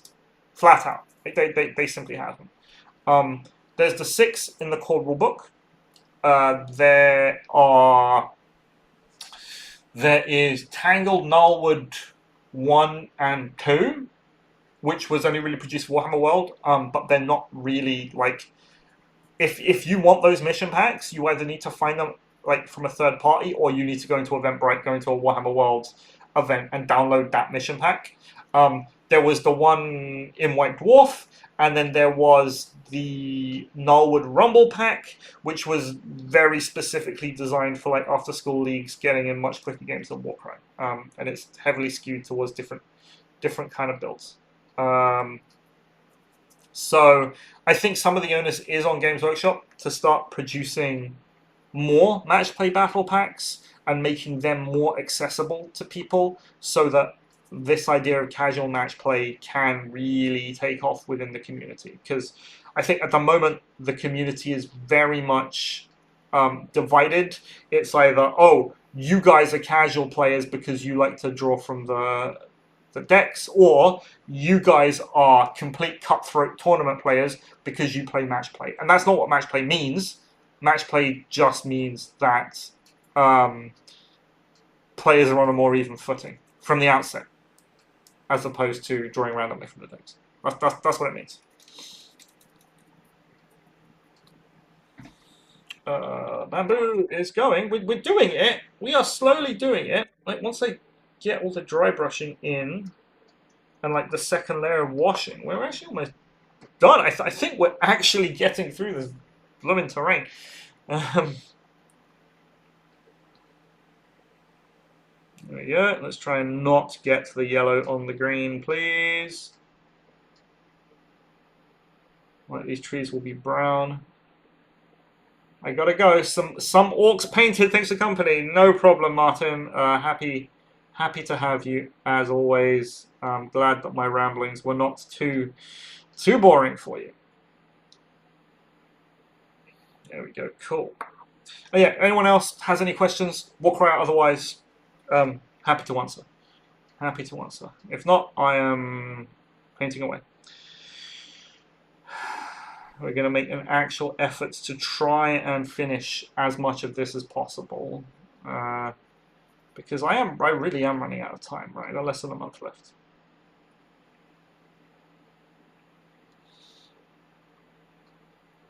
Bamboo. Okay, so that's done. Is there any more bamboo? Yes, there's bamboo here.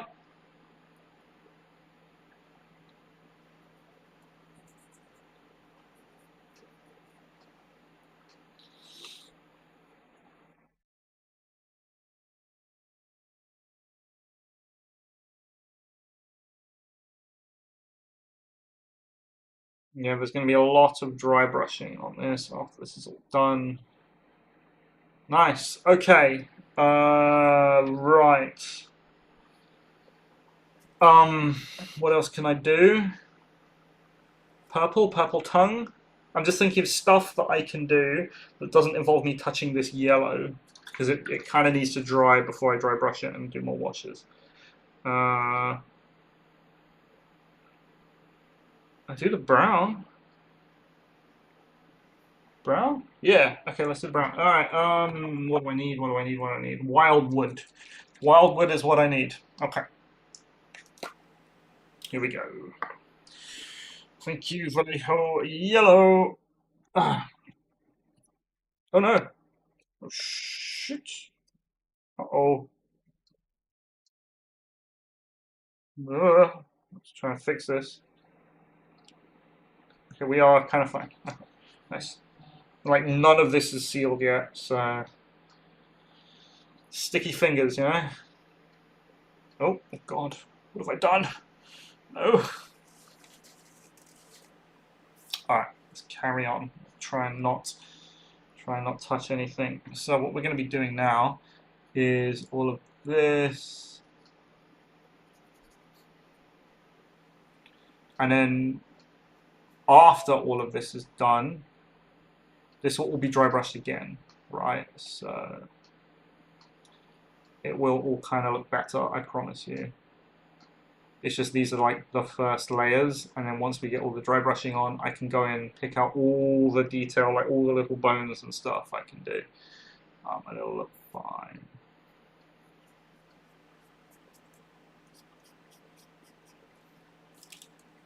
But we're almost there. I can definitely say that we are almost there with this terrain.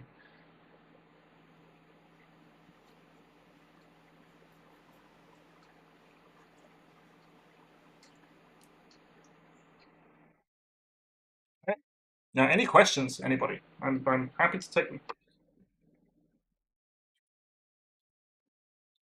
Oh, oh, oh, oh, oh.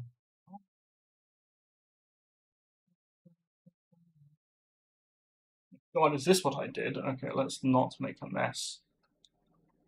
Let's not make a mess of my green. There we go.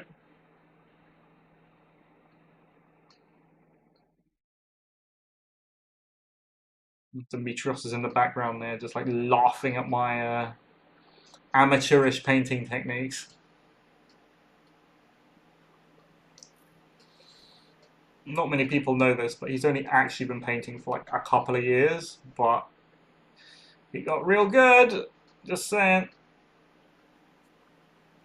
Like the amount of painting skill he's managed to amass in these couple of years is basically what I've managed to amass, well, more than what I've managed to amass in like 20 years of hobby.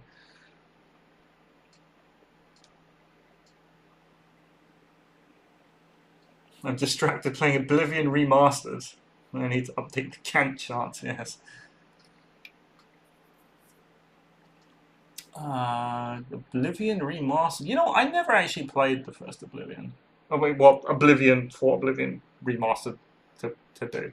It's not something that was ever on my radar at the time. Like I said, I've been playing a lot of Blueprints recently. If that's something in your if like roguelike puzzle games are your thing, then Blueprints totally something for you to check out.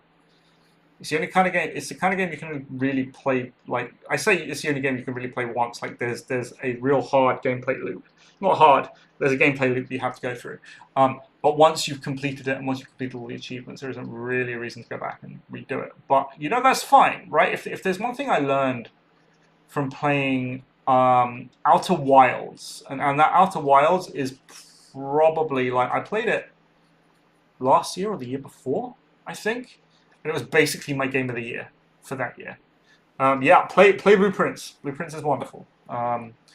If you don't want to play it, watch my playthrough of it. It's wonderful. Me and Charles have kind of been playing unofficial co-op with Blueprints. It's kind of good. But yeah, Outer Wilds, right? So I played through Outer Wilds, and it is the kind of game you can only play once. And I think a lot of games companies nowadays are looking for replayability, and it's like, oh yeah, we need to get people to replay the game. We need to get them to keep playing the game. But you know what? It is. What is this? Paint. Oh no. But it is totally fine, if you ask me, for games developers to make a game that's designed to only be played once. Like, you play it once, it's satisfying, you complete it, and that's okay. That's absolutely fine. Not every game has to have like replayability over and over and over again. If your story is compelling and it's like a puzzler, which Blueprints is, and Outer Wilds definitely is, where you're exploring and you're working things out, you're looking to find out a story and you're looking to find out all these things. It is absolutely fine for that game to be only played once. It doesn't need huge replayability. And that's what I learned playing Outer Wilds. So I'm continuing to play Blueprints, right? I'm like 30 hours in or something. I've completed like the main objective of the game, and I'm going through like the achievements basically because it's that good a game. But yeah. Outer Wilds is also something else I would heartily recommend if you haven't played it. It's a bit older now. It's an Annapurna interactive game. If you know who they are and what they do, so that should tell you everything you need to know about it. But it's like a space exploration puzzler, trying to work out the story as you go along. It's not hand-holdy at all, and that's one of the things I like about it. You kind of just go to a place, stumble across something, and then you figure something out. And then you go to another place, and then stumble across something else, and figure something out. And then eventually, you go to enough places, stumble across enough stuff, figure enough stuff out, that you get a sense for the story and what's going on and why things are the way they are. That's how Outer Wilds plays to me. And it's got wonderful DLC, Echoes of the Eye, also, which was fantastic. Yeah, I never need to play it again, basically, because I did it. We did it the first time. Right, what else? This, all the brown, and hopefully, once the brown is done, he says, all of this lot will be dry enough that I can do the dry brush. But if it's not, it doesn't matter. There's plenty of stuff to be getting on with. I'll probably crack open those cases of unfinished projects to show you guys, so that we can actually decide on what to bring. It might be, and I'm kind of leaning this way, but I feel like I need to practice it, so I'm not entirely sure how good I'll be with the warband. I've got a Demons of Tzeentch warband idea, which I think would work. We just need to test it, basically. Demons of Tzeentch is seen as one of those factions that are kind of bad, so if I can do stuff with Demons of Tzeentch, that's a plus. Yeah, Demons, exactly. It's doing things that I've never seen people do, or I've never seen people in competition do. So hopefully, it should be interesting. But it's got a bunch of moving pieces to it, and it's a little bit like finicky in how it plays. That was one of the problems actually that I had with the Skaven. Because there are so many moving parts. 2 Chaos Spawns. That's people like Chaos Spawns actually. Chaos Spawns aren't bad. Running a pair of Spawns, they will certainly do what they need to do. What was I saying? Yeah. So one of the problems that I had with the Skaven is that there are a lot of moving parts to them. They have a lot of abilities, especially the Skaven list that I was playing. It had like Resurrect, it had Shooting, it had Mobility tricks, it had Bodyguard tricks, it had all sorts of things. And when you just have that much stuff going on, I think it's very easy to misplay that kind of warband. And especially if I don't get the practice in that I need to be able to play the warband well, it just gives things more of a headache to me. Especially that, and I've noticed this, you know what, the level of competition that we're seeing at Warhammer World. I'm not saying. I think I talked about this last time actually.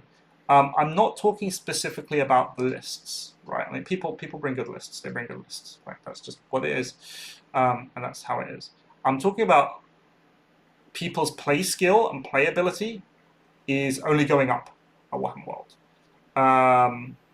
and it's like the last 2 events I've been to, I'm properly like, okay, I need to properly slow down, think about my moves, what I'm going to do, because otherwise I'm just going to lose the game because the players are getting that good, which is great. Like that's awesome. It shows that like people are improving, and that's ultimately what we want, right? People to enjoy the game enough that they play the game. And yeah, but that's the thing, right? People are improving, so I don't know how much scope there is for me to bring like funny meme lists. And I've never brought like funny meme lists, right? But like, you know, some of these less optimum lists, I don't know how much scope there is anymore because people are getting better, and it just means I have to play better. Which I guess that's a good thing for me, right? Because it just pushes my level of play up. So maybe I'm just talking rubbish. Probably, I think that's the more likely thing. Right, so this brown, we'll get all this brown done. Once the brown is done, we will take a look at my big old tub of stuff. I say one tub. I have several tubs of stuff that we're going to crack open. It's basically all unfinished projects.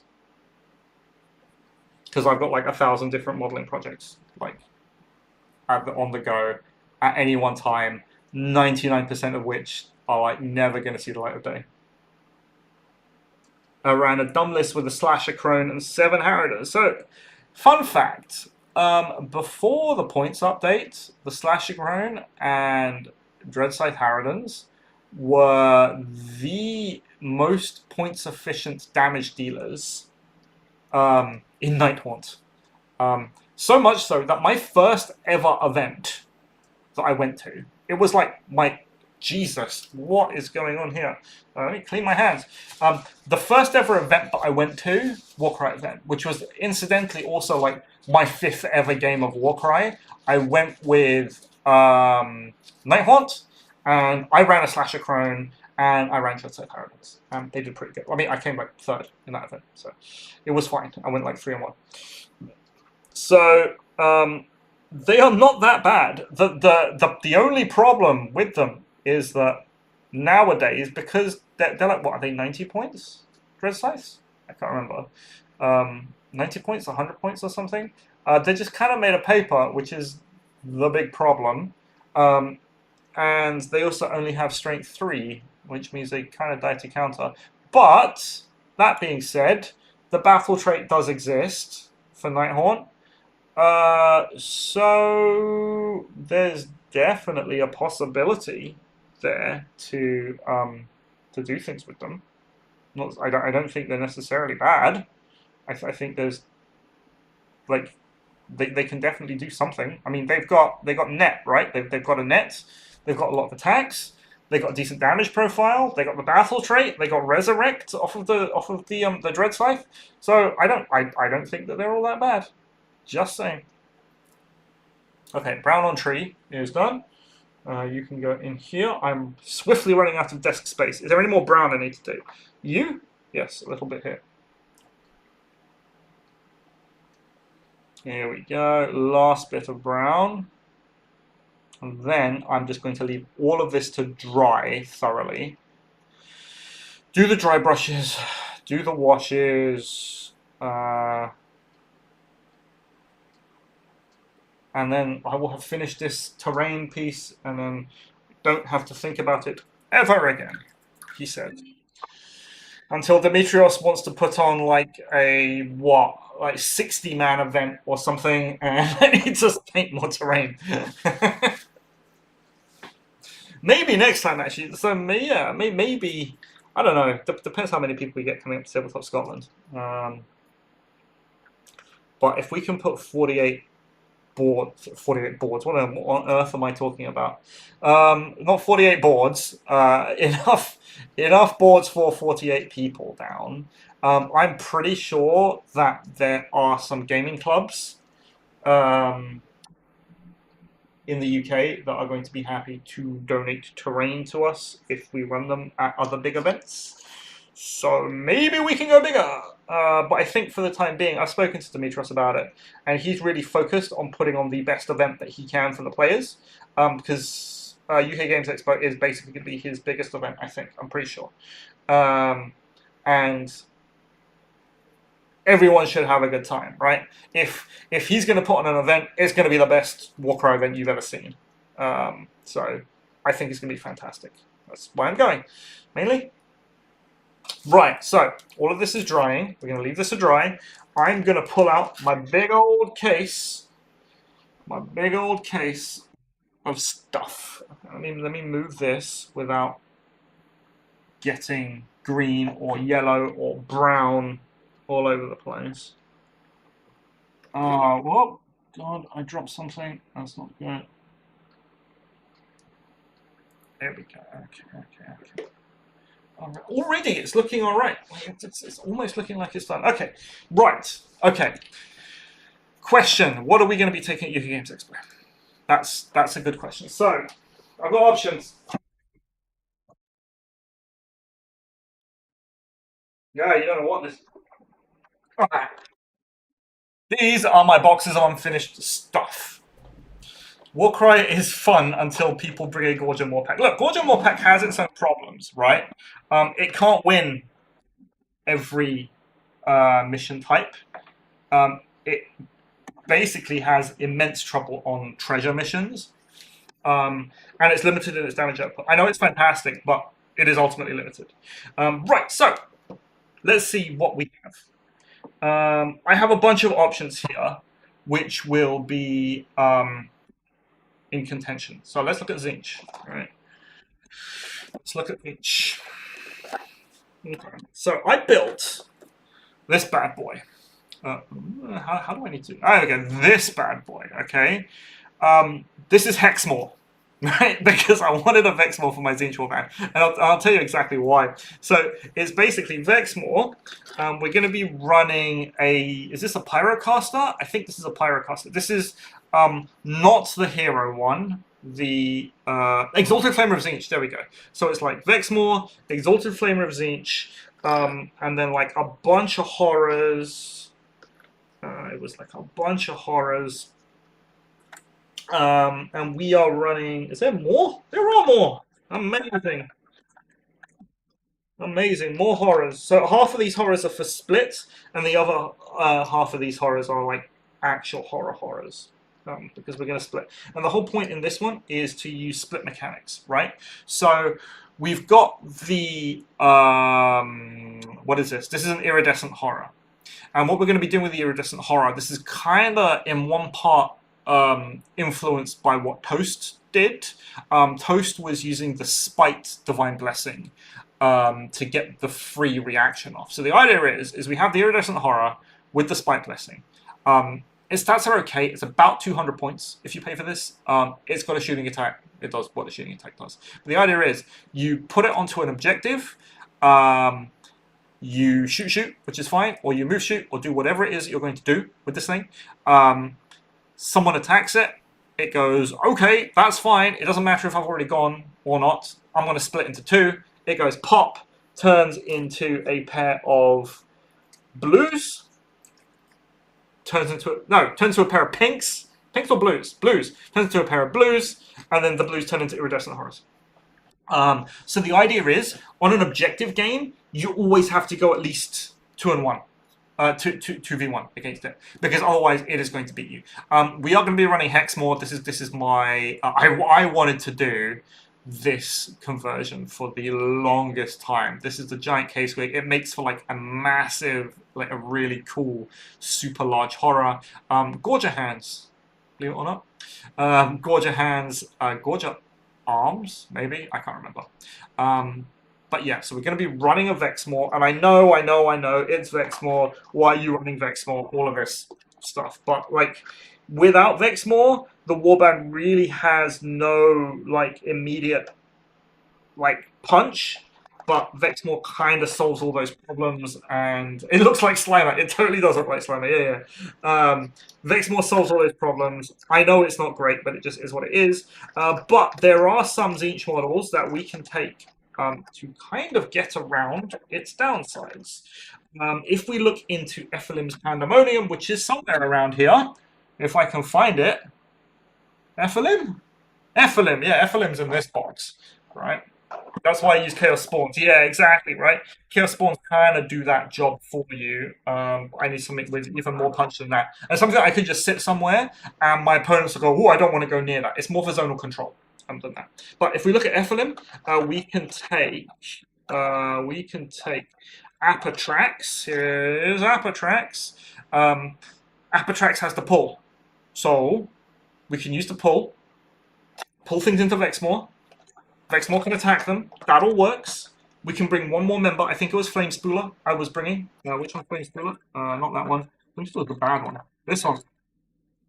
We can bring Flamespooler as well.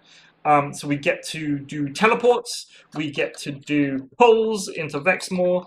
There's a really strong shooting element there. We've got the Iridescent Horror to basically win objective games for me. We've got the Exalted Flamer to do Flamer stuff for me. I think there's a lot to that warband. There's a lot of like little moving parts there, which I think could be really cool. If I remember, it's like an 8-man warband or something, so it's not overly large and it's not overly small. I think it's got enough guys. All the blues get to split, which is kind of fun. I really want to do something with that split mechanic because I think that is strong. Is it strong enough? Maybe, maybe not. So, what else have I got? So, in terms of other things I built, like other projects, there's always... So I was working on Gluttony Slanesh. I don't know how well this comes out. It's very grey. I was working on Gluttony Slanesh. That was an idea. There was the Monkey List, which I never finished. There's not really much in this. Okay, so this one isn't anything. What other options are there? Okay, yeah, this box. This box is the option. Okay. Oh, I'm gonna... Let's not break all of these models in here, because I do need them in one piece. But yeah, I think in terms of what I'm most likely to bring, it'll probably be the Demon List. Do I consider any of the Warcry terrain must-have? I don't think any of the Warcry terrain is must-have. I think terrain is a must-have, but I think it really depends on what kind of terrain you are looking at. If you get Sundered Fate, not Sundered Fate, what is it? Scales of Talaxis, which is what I've been painting here. If you get that, I think it's normally one box. I think that's pretty good. But what you want out of Warcry terrain is you want a lot of it, you want verticality, and you really want enough space that your miniatures can move in between and throughout the terrain and use, like, miniatures pay a lot for the movement stat, so give them enough terrain so the movement stat matters, basically. Don't just make it so it's just open where you can walk wherever you want to go. That's it, really. If you can get scales, get scales. There is... If you like the meat trees, the original Heart of Gurset is pretty good. Any of the Sundered Fate and all that stuff.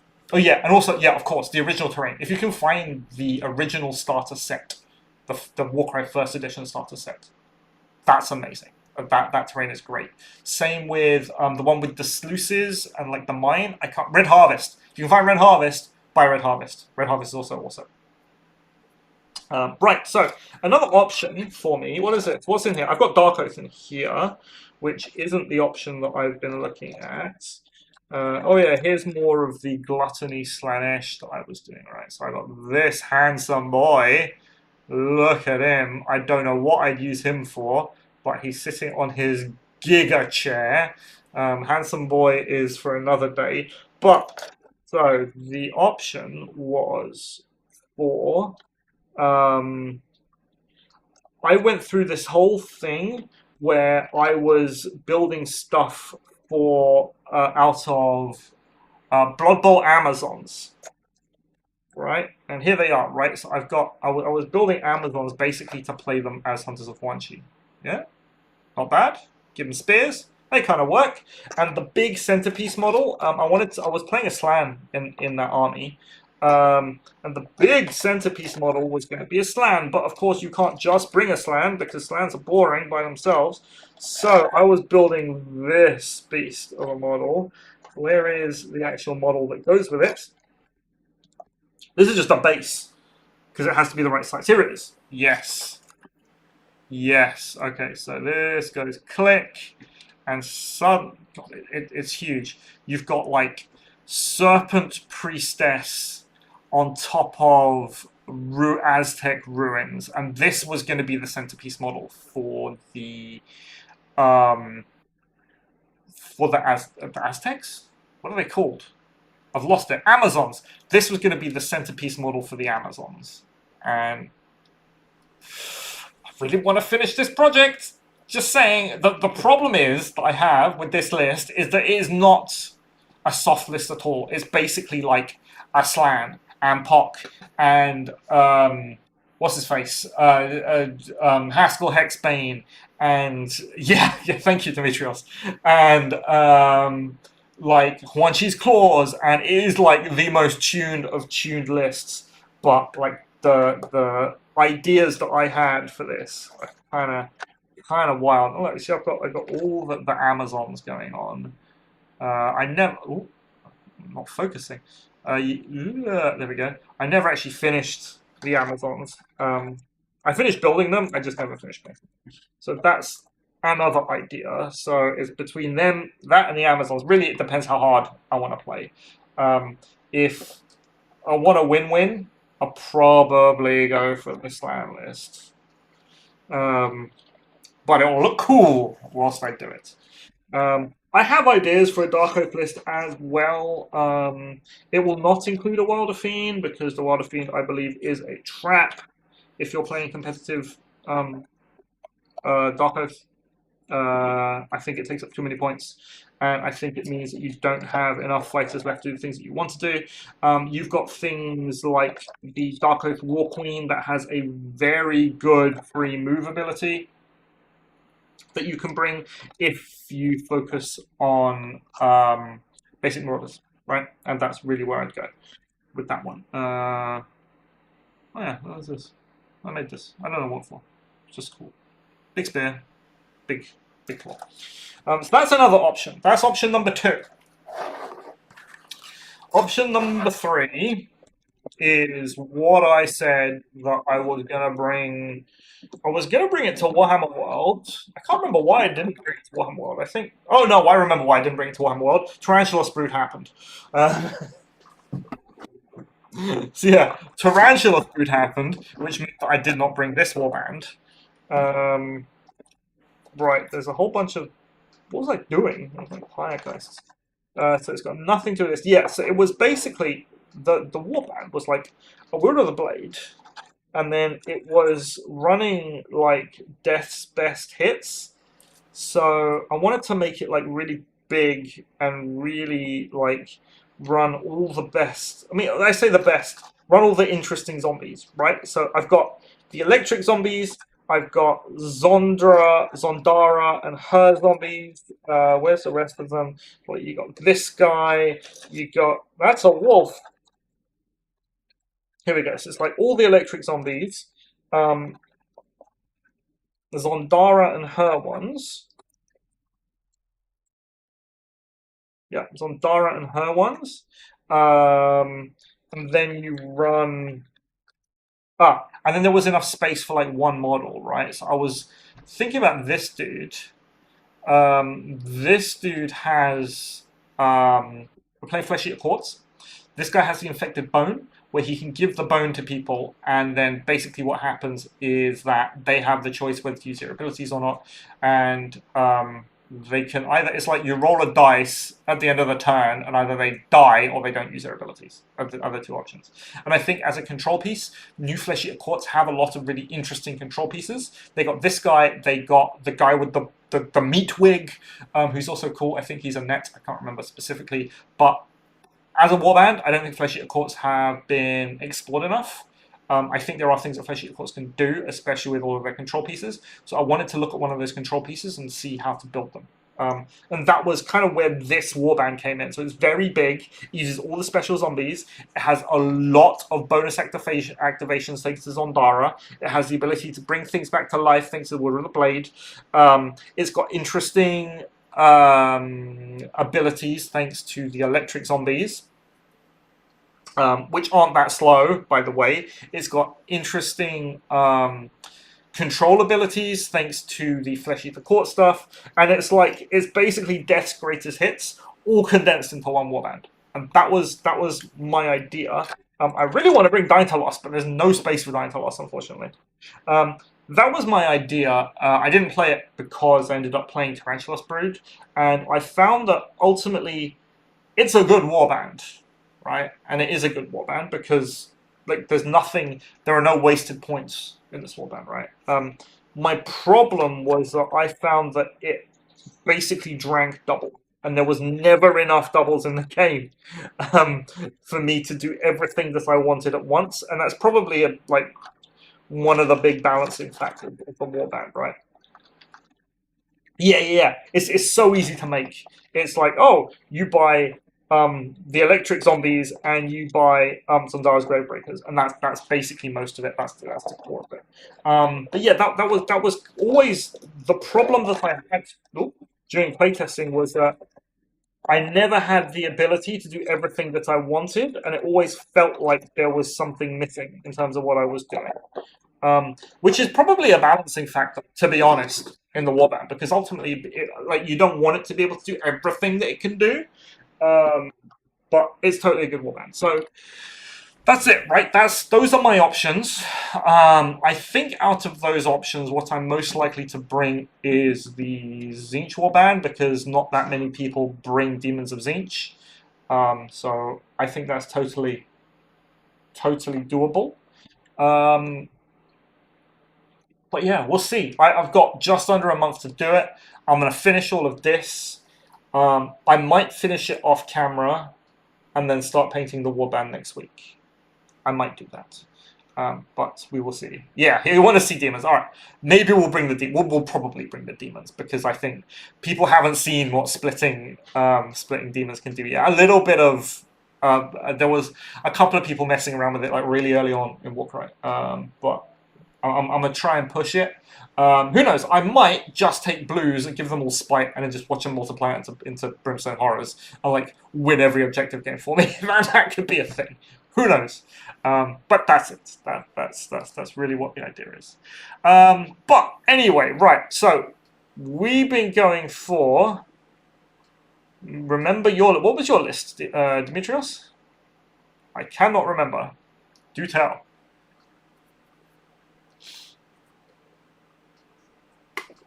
This. I need to do the bone on this one, but this is almost done. What was your list, Dimitrios? Tell me. I know there's a bit of delay. A bit of delay in the thing.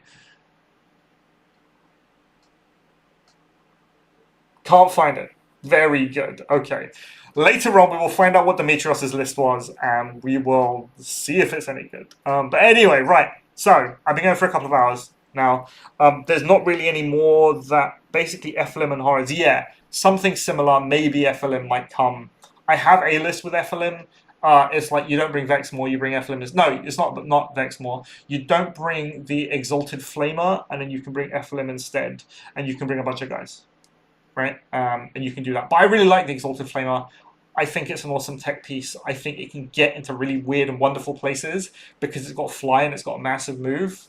and it's got the shooting attack. Does it shooting attack strength 5? If your shooting attack isn't strength 5, you can buff it to strength 5, and that'd be really good.